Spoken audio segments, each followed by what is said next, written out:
Hey y'all, peace everybody, assalamu alaikum. This is just a continuance of the last video. I found a way to get my notes onto a separate device so I can read off of it. The audio kept going out because I was switching between apps, so now I got that all situated. So just waiting for some people to come in and let me know if they can hear me.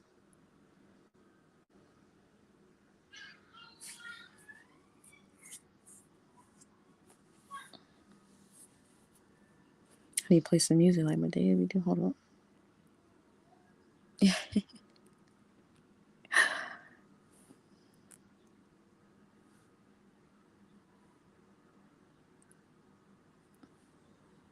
on. Play some music for the people catching the replay. For the people catching the replay, how y'all doing? Let me know in the comments how y'all doing. What song I want to play? Okay. My bad, replay people. Replay people. I'm just waiting for some people to come in. Oh, peace. Peace, Nakia. How are you doing?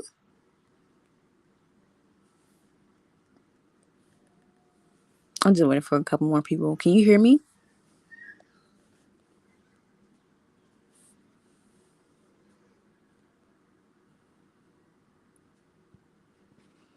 Y'all let me know if you can hear me.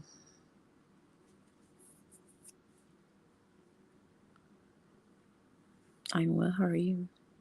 Okay, that's good. Okay, y'all can hear me. All right, probably don't gotta play the music. This is just some thoughts that been on my mind towards Oneika. It's a letter. It's called Dear Oneika. And I was thinking about writing a letter to myself from each person or towards each person, from me. But yeah, I'm just going ahead and get into it. Peace, Susan. Hey, Susan. Hope y'all doing well this Tuesday morning, rising, whatever you want to call it. Okay, let me just pull up my notes. My bad, I'm all playing. Okay,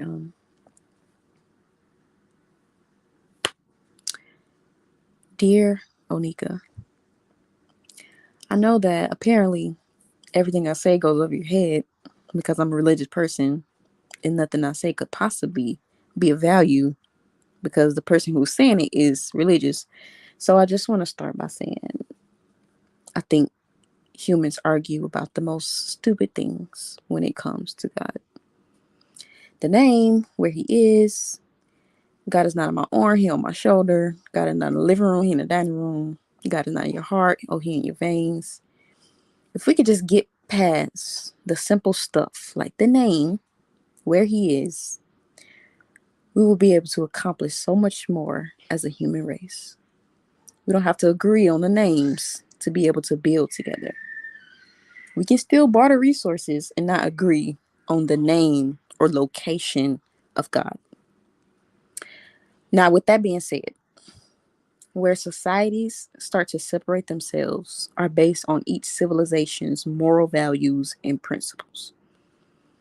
That's the conversation we need to be having. That's the conversation you need to have in your intimate relationships, in your business relationships, in your communities, in your schools. I don't care what you call God or where you place him. What are your core values? What principles do you live life on? Do you protect children? Do you invest in your community? Are you an addict? Are you a thief? Yeah, that may sound like harsh questions and it may sound like I'm all up in your business. But what do you think people who are trying to build a community, what do you think the questions that they are going to ask you? People who actually care about their community are not going to let anything just ride. Hence laws, hence jails, hence mental wards, systems that separate you from the rest of society in every country they're in. because you are a threat to the prosperity of it and a contributor to the destruction of it. You can't be preaching about a new world or a new self sustainable community and you're still in the one you're currently in, allowing the youth to be violated and neglected in the one you're currently in, allowing women to be abused in the one you're in, losing yourself in your addictions in the one you're in. Hold on, y'all, my little one is my little one is screaming. I'll be right back.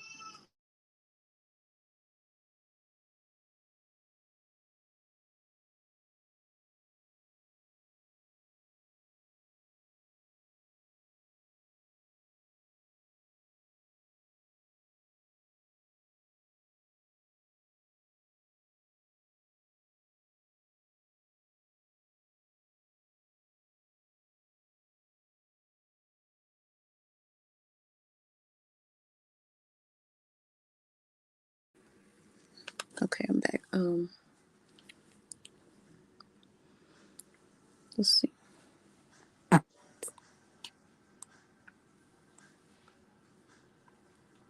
Not being a contributor in the one you're currently in. You can't expect for people to want you in their society, in any society, when they see the huge trail of disaster you're leaving behind everywhere you go. Not because you made a mistake. Humans make mistakes, and everyone has made some type of mistake. Where you mess up is by not being accountable for your mistakes. By not being accountable, you are gaslighting everyone who is a victim of your behavior and everyone who is a witness to it into thinking that you can do no wrong. We all can do wrong. We're human. Abandoning accountability is a slap in the face to your community. And this is when the exposing happens. This is when the arrest happens. This is when the exile and the casting stones happen. If you say God is in the person and God is the person, that means when a person is judging you or holding you accountable, that means God is judging you or holding you accountable by your own philosophy anyway. Anytime someone tries to show you how you may be a danger to yourself or others, you deflect. You point to something or someone else. But what about them? But what about how this? You pull Bible verses out the side of your neck, trying to manipulate and guilt trip people into stopping reporting on you. But little do you know, you're just only digging yourself a deeper hole, pushing yourself away from what God truly is. You quote a book that you don't even believe in, nor follow. You make a mockery out of the people who take their religion seriously by using a holy book to justify your sick ways and behavior.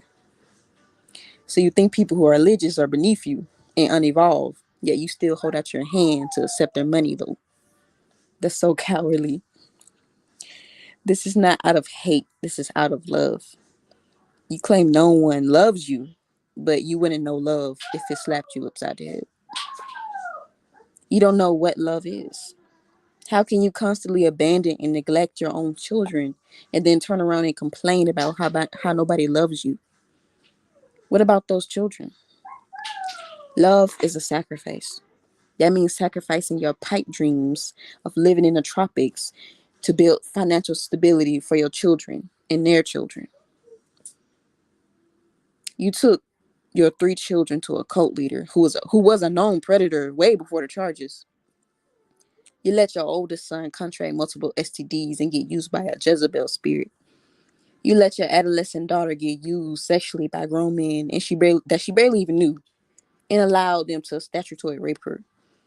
You abandon your youngest son in a basement only to steal him back and abandon him again, this time in a foreign country. You don't even see your youngest daughter anymore.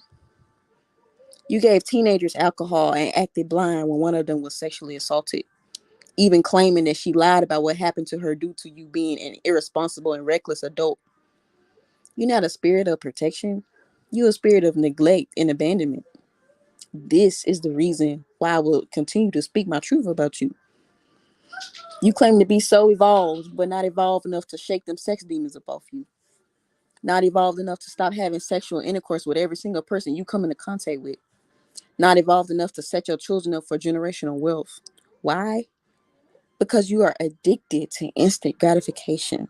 You need everything now, but would never do the work it takes to get it. Not just physical work, the spiritual work too,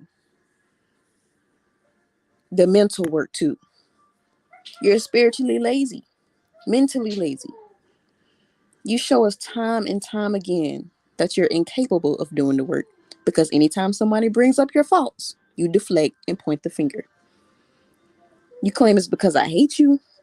How about it's because I have integrity and I'm not going to be silent about people being neglected, sexually assaulted, abused, and exploited? Me not speaking about the things I witnessed is equivalent to condoning it, and I do not condone it. That may be in your character, but baby, that's not in mine. So you can pull out every Bible verse. You could make up as many quotes in your head as you want, whatever you need to tell yourself to deflect the fact that you're a predator. You can do that, honey. Just know the truth will come out because calling everybody else a liar, nah. Protect the people have healthy boundaries. I don't care nothing about you saying I'm cold hearted or selfish or closed minded or boring. My boundaries are just that. My boundaries. And you're allowed to be mad at that all you want. But I care about my community. I'm not going to allow someone who allows grown people to get their rocks off to adolescents live amongst my community. I feel like when people try to hush up the concept of God, they're trying to hush up the concept of sin because the idea of something judging them is so agonizingly painful. They just throw the baby out with the bathwater. And that's what we've been doing, Oneika Brown. And that was this. This is my letter to you. And I know you be stalking me. And I know you be watching. I know. You have to. But that was just my letter to you. Since nothing seems to get through to your head, since you can do no wrong, that's my letter to you. And you got a whole book coming to you, actually. So thank y'all for joining. Thank y'all for commenting. And that's it. That's all I have to say. Have a good one, y'all.